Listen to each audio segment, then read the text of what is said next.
So ayan, pagkataas ng ano naman sila, repair na yan, sa repair. So baklas pa rin, kaya lang yun talaga. Pero hindi yung iba yung tornado dito. Hindi magkaayos. Okay lang, balik nyo lang, buuin lang natin kasi hahanapan tayo ng unit ng opisina eh. Salpak nyo lang, huwag nyo lang intindihin yan. Sira naman yung pan eh, saka yung compressor eh.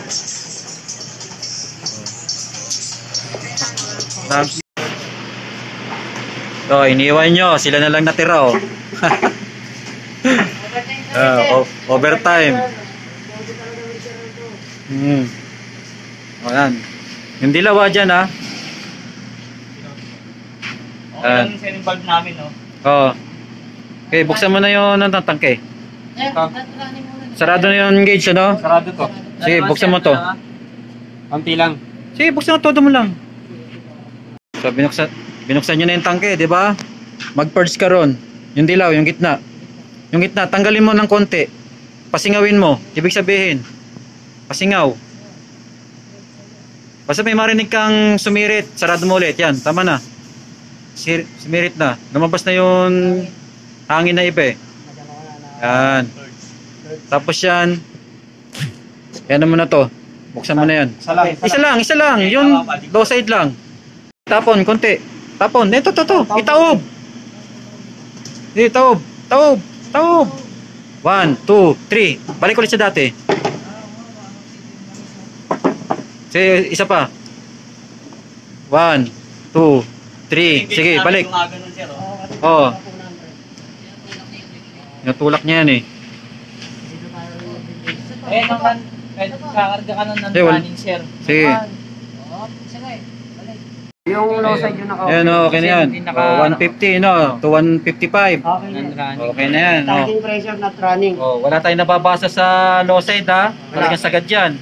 May mababasa tayo dun sa pula, sa high side.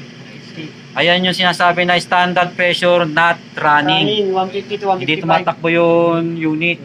Nagkakarga pa lang tayo. So hintay tayo ng 5 minutes lang na mag-circulate yun. Refrigerant dun sa buong system kasi meron tayong pinakamaliit. So hintayin lang natin mag-circulate, ha, 5 minutes lang, ha, kasi ito pumapasok pa lang yung refrigerant dito sa capillary kasi maliit yan. Binabato pa lang niya doon sa sa evaporator. Kasi nasa condenser tayo eh. Papunta tayong evaporator, so lalabas pa lang yan dito sa condenser. Iikot pa lang yan. Iikot-ikot pa lang yan. Yung refrigerant dyan, hintayin lang natin. So ito naman yun. Yan, yung Persag. Yan. Yan siya, yung assemble ng universal board sa regular na unit ng window type. Yung ginagamitan pa ng rotary switch saka ng thermostat. So ito, so, gumagana yan. Gumagana pati compressor. Ito ang ilalabas. Ito sa labas. Ito sa loob dito. So yan ang universal. Saan yun ang remote? Tatanggalin mo na. So ito na lang matitira. Ayan. So wala ka ng rotary switch, wala ka ng thermostat. Ayan na. May thermostat na kasi. May sensor na. Didikit yan din, sir. So sa manufacturing ng universal control, baka naman.